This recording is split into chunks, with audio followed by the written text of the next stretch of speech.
Hey everybody, Uncle Joe scrapping in the garage. Well, we have an old security light fixture, probably from the 80s, 90s. It's got that nice fake wood grain look to it. So it's not much to it, but we're going to take it apart and see what we find in it. So that is obviously ferrous steel. Date code, yep, 91. 4791. It's probably 47th week of 1991. That's when this was made. All right, so let's take the cover off. And what do we have inside? Well, we got the two lights. The housings, I think, are just plastic. I don't think they're aluminum. They're probably just plastic. Feel plastic. So what we're going to do is cut everything off, and we'll take them apart just to see if there's anything else interesting inside.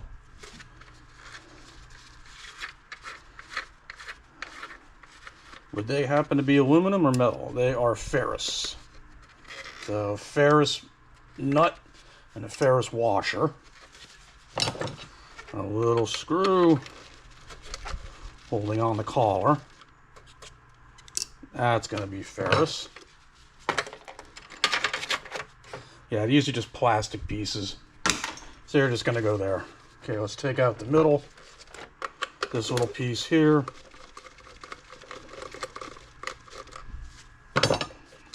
This is what you would have saw, up on a wall somewhere. Try and get that nut out. All right. How do we crack you open?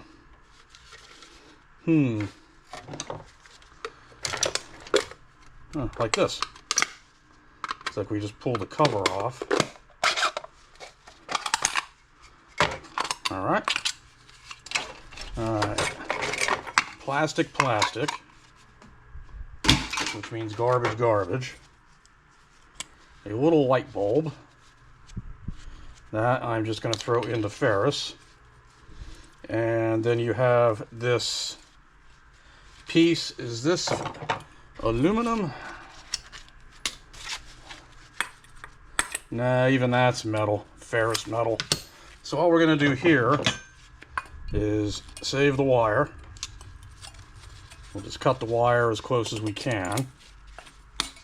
Get our wire. And that just goes into the big bucket. All right. I'll do that with the same on this one. You don't need to see me do that twice. This does have a nice battery in it. Nice lead acid battery. So very cool. That has to be recycled properly.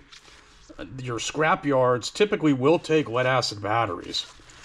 This would probably be considered like a quarter battery since it's small. So for my yard, it's like $5 for a full battery. So that might be what, $1.25, maybe $1.25 US for me. Which, hey, not bad. I'll take it for a battery. All right, a little bit of cardboard. No idea why that was in there. Probably a spacer of some sort. A grounding wire. And let's get that out. Because usually the grounding pin, this, is brass. Of course, you don't drop it on the floor when you're trying to show everybody. Yeah, not sticking. That means it's a piece of non-ferrous material. And we are brass. I don't know if you could see the yellow color there, but that's basically indicates that's a brass piece, so that's nice. We'll put it over in that. Alrighty, moving along. We have our brass plug ends. They're almost always brass. They might be easy to get the plastic off, we'll see. And we'll just cut the brass ends. And then we get our little bit of wire. Looks like somebody was already in here cutting wires. This is the kind of wire I would not strip. It's stranded wire. Some people will strip this. You just have to be very careful that you don't set the blade too deep when you go to strip the wire, because then you're left with all these little copper shards, you know, the copper needles that will happen. So yeah, you gotta be careful if you are gonna strip that. Alrighty, let's continue with the wire in here. It's that's what the battery was sitting on. I think that's just cardboard, right? Yeah, it's some kind of cardboard or fiber material. That, unfortunately, is garbage. Alright, wire.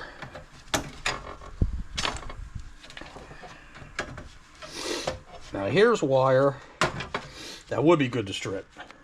That is solid core wire. So, Romex type wire. That you can strip, and then this would be considered bare bright. That's what they mean by bare bright. That kind of wire. This other wire, even though it may be bright, where's the piece? There we go.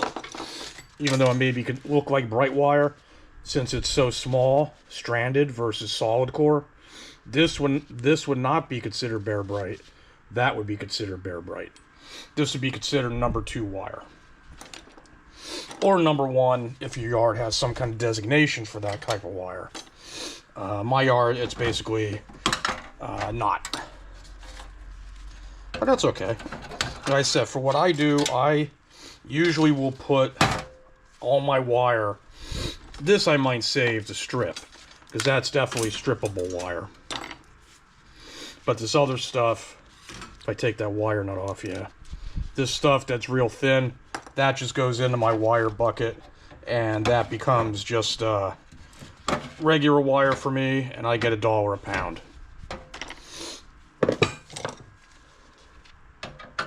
Apologize, I'm very sniffly today. Of course, I did just have to do yard work. I do not like yard work. Don't like cutting grass or any of that. But when you have a yard, sometimes you have to do it.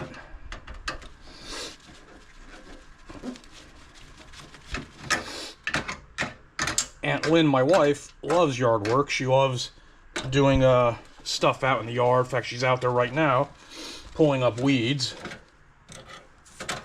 and such. I just never ever liked doing yard work at all.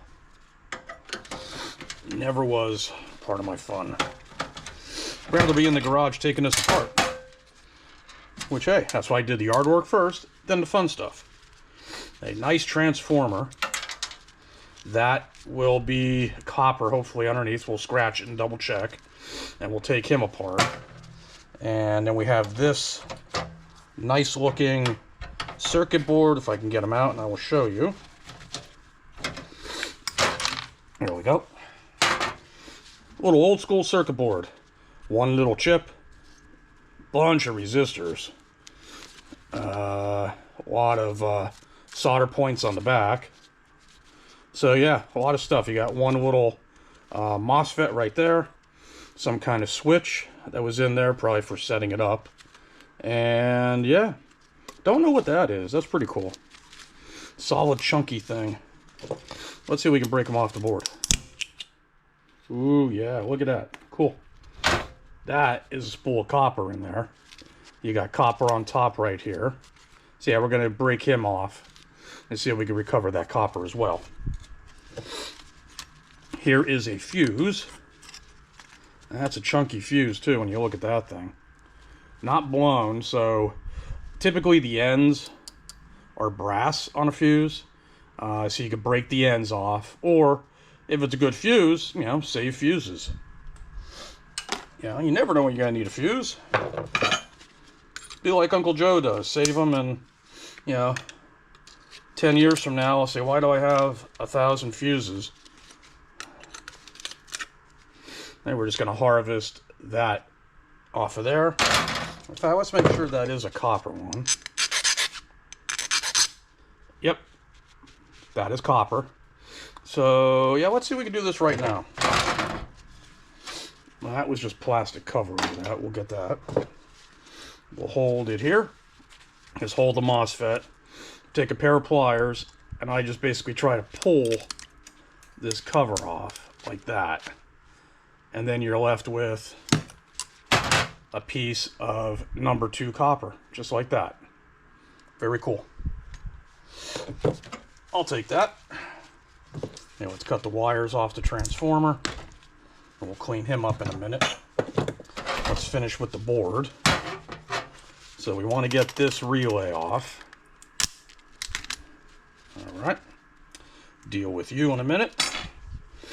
And what else? These are brass are in there. That would really be considered just dirty brass. You have these plug ends. That is going to be brass. Yep. And then these on the board are also brass. Unless it's a really, really cheap board where they cheaped out and did metal, ferrous, but something like this, I wouldn't think they would cheap out, especially if it's a life safety concern, which is what a security light is.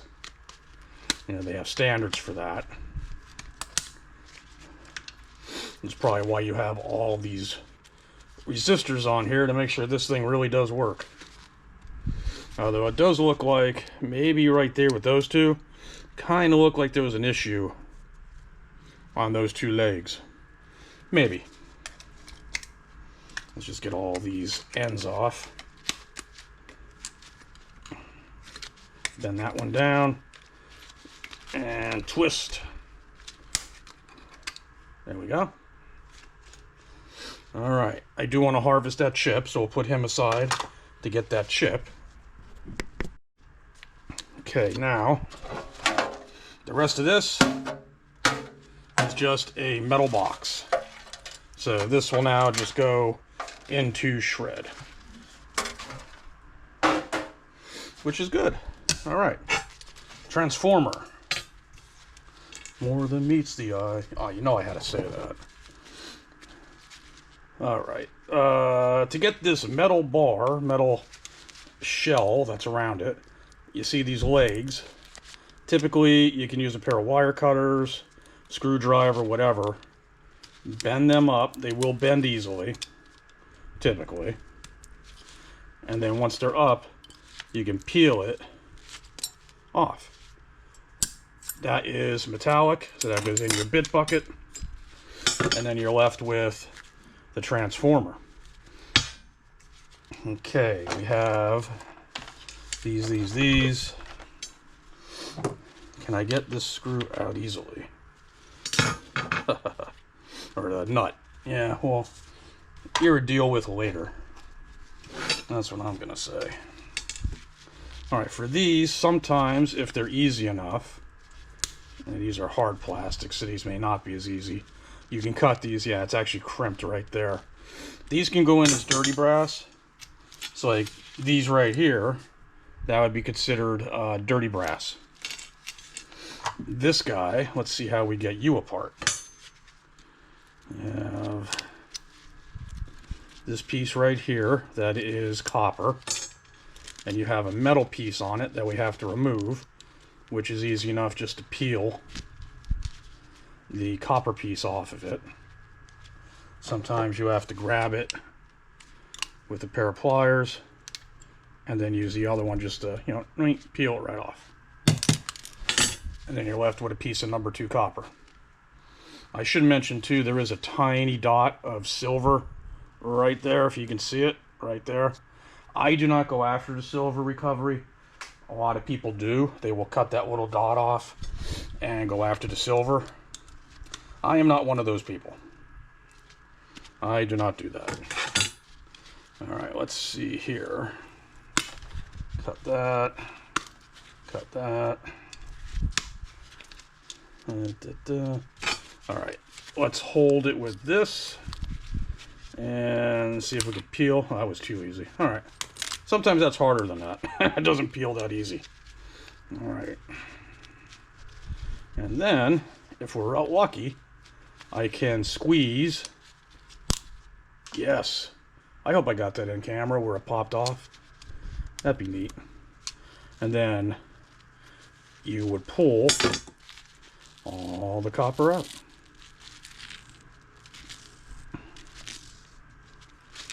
There might be a little bit that gets left on the spool, and we'll have to get that off.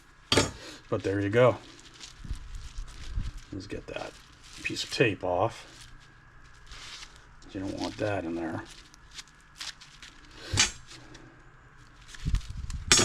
Cut it and peel it.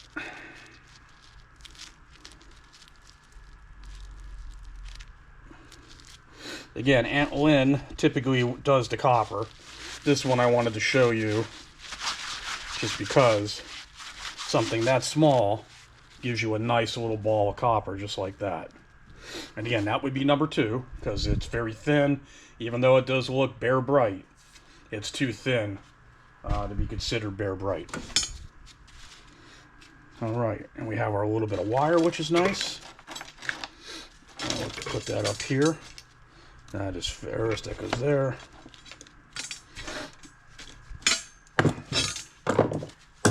Alright, I'm going to do this other light, get the other stuff out of there, and then we're going to finish up by whacking this and getting the copper out of him. Be right back. Well, we got one little bummer. That is an aluminum transformer. Don't run into them a lot, but it is aluminum. Shiny white underneath. So yeah, if you run into that, that is no longer considered good. That you could throw in to dirty aluminum. If your yard allows you to throw that in as a motor, you can. But it's aluminum, it's not copper, so you can't throw it in copper-bearing motors. So yeah, that's a bummer. Oh well, it happens. That's why you scratch it and verify. Okay, I did get the one chip off the board. The other thing I did, underneath those 2 screws were the J-hook of the copper, so I got both of them out. Yeah, the one, you know, the white and the black wire, so I got them. And yeah, that's about it. I'm going to harvest off that board, so that would now just go into shred. We got our bunch of wire. We have our dirty brass, you know, the chip, like I just said, a transformer that maybe could be a motor if your yard allows it, or it goes as dirty aluminum. Very low grade circuit board, and of course you then have the steel shell that would go into the yard. And yeah, that's about it. And we had a little bit of clean brass that we did get off the board, so yeah, I threw that in my other bucket over here. So for a 1 emergency light, that's not too bad. It's a bummer this wasn't copper. That would have been a better score. But at least you get something out of it.